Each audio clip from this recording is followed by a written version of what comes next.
नमस्कार दोस्तों, स्वागत है आप सभी का। 2016 के बाद आईबी में, जी हाँ, भारतीय खुफिया विभाग जिसको हम लोग इंटेलिजेंस ब्यूरो भी कहते हैं, 2016-17 के बाद 2023 में जूनियर इंटेलिजेंस ऑफिसर की भर्ती निकल चुकी है। पिछले बार क्या क्या था एलिजिबिलिटी, इस बार क्या क्या परिवर्तन हुआ, इस चीज़ों पे हम लोग बात करेंगे एग्जामिनेशन को लेकर के, सैलरी को लेकर के, आपका जॉब लोकेशन कहाँ पर मिलने वाला है, ये सारी चीज़ें। और सबसे महत्वपूर्ण है एज और एजुकेशन, क्या मांगा गया है, किस किस कैटेगरी में कितना कितना सीट है, ये सारी चीज़ें बहुत महत्वपूर्ण है और बहुत बड़ी भर्ती निकल करके आई है। अगर आप इंटेलिजेंस ब्यूरो की बात करेंगे तो बेसिकली देखिए, इंटेलिजेंस ब्यूरो होता क्या है। भारतीय खुफिया विभाग जो कि मिनिस्ट्री ऑफ होम अफेयर्स मतलब गृह मंत्रालय के अंतर्गत सीधा सीधा काम करती है, उनको रिपोर्ट करती है। अब गृह मंत्रालय क्या होता है, जो हमारे देश के सिक्योरिटी इनपुट्स होते हैं, जैसे हम लोगों ने सुना होगा ना कि अपने देश की सीमाओं के मतलब दूसरी तरफ पाकिस्तान वाले अपना कुछ मतलब इंडिया में घुसपैठ को ये करना चाहती है, तो ये सब सारी इंटेलिजेंस इनपुट वगैरह निकलते रहती है। तो ये सब सारी चीज़ें जो होती है ना, ये आईबी ही गृह मंत्रालय को रिपोर्ट करती है और इन चीज़ों पे कार्रवाई होती है। तो अगर आपका भी सपना है इसमें जाने का, तो ये वीडियो बहुत ध्यान से देखते रहिएगा। तो आईबी में GO2 या टेक्निकल मतलब जूनियर इंटेलिजेंस ऑफिसर, ये वो वाली GO नहीं है, जूनियर इंटेलिजेंस ऑफिसर सेकंड मतलब कैटेगरी सेकंड है, और टेक्निकल के पोस्ट पर भर्ती निकाली गई है। ठीक है, तो ये जो पोस्ट है ना, ये GO2, ये ग्रुप C का नॉन मिनिस्ट्रियल पोस्ट होता है, नॉन गजेटेड भी है, non ministerial non gazetted. Group C का टोटल जो सीट है वो 797 है। 797 मतलब अपने आप में अच्छी खासी सीट होती है, और आईबी में बहुत कम इतनी भर्तियां निकलती हैं एक बार में। ठीक है, तो अब अगर सीट की मैं बात करूंगा तो जो 797 सीट है वो किस किस कैटेगरी में कितना कितना बांट दिया गया। तो जनरल वालों को 325 सीट दिया गया है, EWS में 79 सीट है, OBC में 215 है, SC में 119 है, और ST वालों के लिए 59 सीट है। अब देखिए क्या होता है ना कि ये भारत सरकार की नौकरी है, गवर्नमेंट ऑफ इंडिया के अंतर्गत आती है, तो यहाँ पर जो आपका स्टेट वाला कास्ट सर्टिफिकेट ये सब नहीं चलता है। OBC जो सेंट्रल लेवल का बना होना चाहिए, वो सारे सर्टिफिकेट, या SC ST का जो भी सर्टिफिकेट ये सब सेंट्रल लेवल का बना होना चाहिए, वो सारी चीज़ें चलेंगी। और ये सब चीज़ें अगर आपके पास नहीं है तो इसका शॉर्ट नोटिफिकेशन अभी जारी हुआ, आप बनवा करके रख लीजिएगा। ठीक है, अगर फॉर्म चालू होने की डेट की बात करेंगे तो 3 जून से फॉर्म चालू हो रहा है, मतलब आज हो गए 30 तारीख, 31/1/2 मतलब 3 दिन का समय है। आप इस फॉर्म को जितना जल्दी हो सके ना भर दीजिएगा, क्योंकि 23 दिन का मात्र समय दिया गया। 23 जून फॉर्म का लास्ट डेट है। और भरना कैसे है, ऑनलाइन के माध्यम से।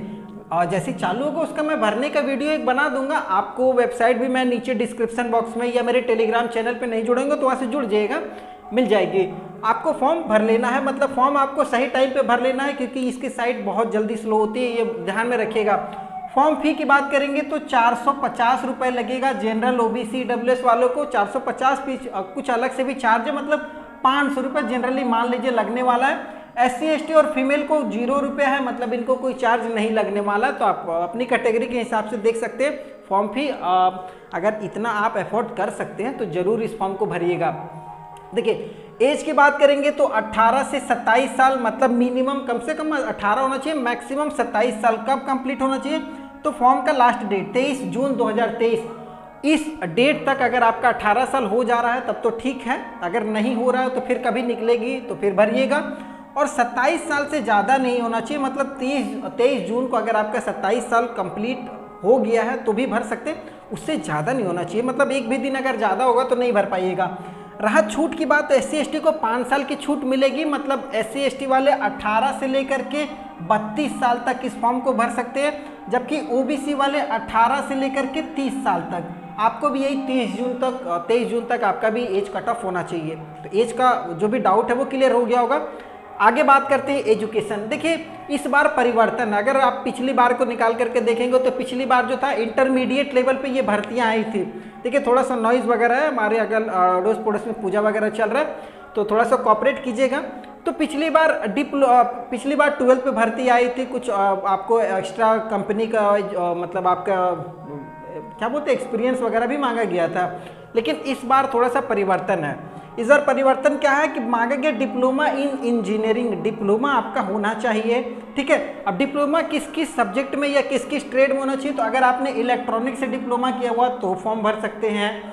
अगर मान लीजिए इलेक्ट्रॉनिक्स से नहीं है, इलेक्ट्रॉनिक्स एंड टेलीकम्युनिकेशन से आपने डिप्लोमा किया तो भी आप एलिजिबल हैं। अगर इलेक्ट्रॉनिक्स एंड कम्युनिकेशन से किया हुआ है डिप्लोमा तो भी एलिजिबल हैं। या फिर इलेक्ट्रिकल एंड इलेक्ट्रॉनिक्स से अगर आपने डिप्लोमा किया हुआ तो भी आप इस फॉर्म को भर सकते हैं। या फिर इंफॉर्मेशन टेक्नोलॉजी IT से अगर आपने डिप्लोमा किया हुआ तो भी इस फॉर्म को भर सकते हैं। या फिर अगर आप कंप्यूटर साइंस इंजीनियरिंग से आपने डिप्लोमा किया हुआ तो भी इस फॉर्म को भर सकते हैं। या फिर आप कंप्यूटर इंजीनियरिंग से फॉर्म डिप्लोमा किया हुआ तो भी भर सकते हैं। या फिर कंप्यूटर एप्लीकेशन डिप्लोमा आपने कंप्यूटर एप्लीकेशन में किया हुआ तो भी आप इस फॉर्म को भर सकते हैं। ठीक है, तो आपको समझ में आ गया होगा बेसिक।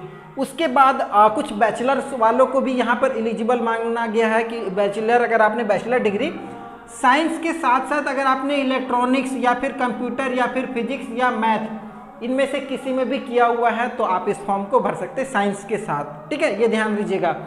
उसके बाद बोला गया कि अगर आपने बैचलर इन कंप्यूटर एप्लीकेशन से भी कोई आपने कोर्स किया हुआ है बैचलर डिग्री तो भी आप इस फॉर्म को भर सकते हैं। तो ये एलिजिबिलिटी लगभग समझ में आ गई होगी। फॉर्म फी, एलिजिबिलिटी, कब से कब तक, कितना एज, ये सारी चीज़ें अब आपको पता लग गया होगा कि आप एलिजिबल हैं या नहीं है। हाइट वगैरह का इसमें देखिए कोई रोल नहीं होता है, फिजिकल स्टैंडर्ड कोई दौड़ वगैरह नहीं होती है। आपका जो सिलेक्शन होता है ना वो सीधा सीधी आपके रिटन एग्जामिनेशन पे होता है। रिटन होता है, कुछ स्किल टेस्ट, कुछ इंटरव्यू वगैरह हो जाता है। तो इस बार जो सिलेक्शन प्रोसेस रखा गया ना वो 3 टायर में रखा गया, टायर 1, टायर 2, टायर 3। तो टायर 1 को इन्होंने बेसिकली रिटन मान करके चलिए, जिसमें रिटन में आपका जनरल इंटेलिजेंस से सवाल रहेगा, जिसमें रीजनिंग, मैथ, इस टाइप से क्वेश्चन रहेगा, जिसमें जनरल मेंटल एबिलिटी 25 सवाल रहेगा 25 नंबर का। ठीक है, 25 सवाल 25 नंबर का, हर एक सवाल 1-1 नंबर का। उसके बाद आपके सब्जेक्ट से जो भी आपका क्वालिफिकेशन है, मान लीजिए आपने इलेक्ट्रॉनिक्स एंड टेलीकम्युनिकेशन से हैं या फिर आप बैचलर इन साइंस है, तो आपके सब्जेक्ट से रिलेटेड ही सवाल रहेगा 75 नंबर का। 75 सवाल 75 नंबर का, मतलब टोटल 100 क्वेश्चन रहेगा, 100 नंबर का आपका पेपर होगा टायर 1। अगर टायर 1 क्वालिफाई कीजिएगा तभी टायर 2 में जाइएगा, और टायर 2 वही लोग जाएंगे जो क्वालिफाई करेंगे मिनिमम कट ऑफ, जैसे बताया गया है मिनिमम जनरल के लिए 35 नंबर, ओबीसी के लिए 34 है, SC/ST को 33 नंबर। अगर आप 100 में इतना नंबर लेकर के आते हैं तो ही आप टायर 2 में जाइएगा। देखिए टायर 2 100 नंबर का तो ठीक है हो रहा है, लेकिन ये जो कट ऑफ बोला जाता है ना, ये कट ऑफ को बिल्कुल भी ध्यान मत दीजिएगा। आप जितना अच्छा परफॉर्मेंस कीजिए, ये देखिए सबसे लास्ट में, मतलब कहते हैं ना कि घींच करके पास होना, वो चीज़ होता है ये कट ऑफ। ठीक है, तो घींच के पास होने वाला हमेशा पीछे रह जाता है। आप मार्जिन से पास होइए, डिस्टिंक्शन लाइए। तो 100 में अच्छा खासा कम से कम 70 से 80 के ऊपर में रखिए तो आपको अच्छा खासा मतलब लगने का पूरा चांस है।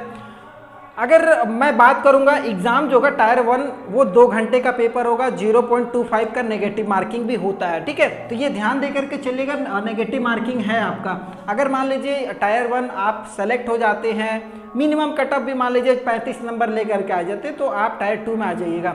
टायर 2 में बोला गया है कि भाई हम स्किल टेस्ट लेंगे, जिसमें आपका प्रैक्टिकल बेस्ड आपका टेस्ट होगा।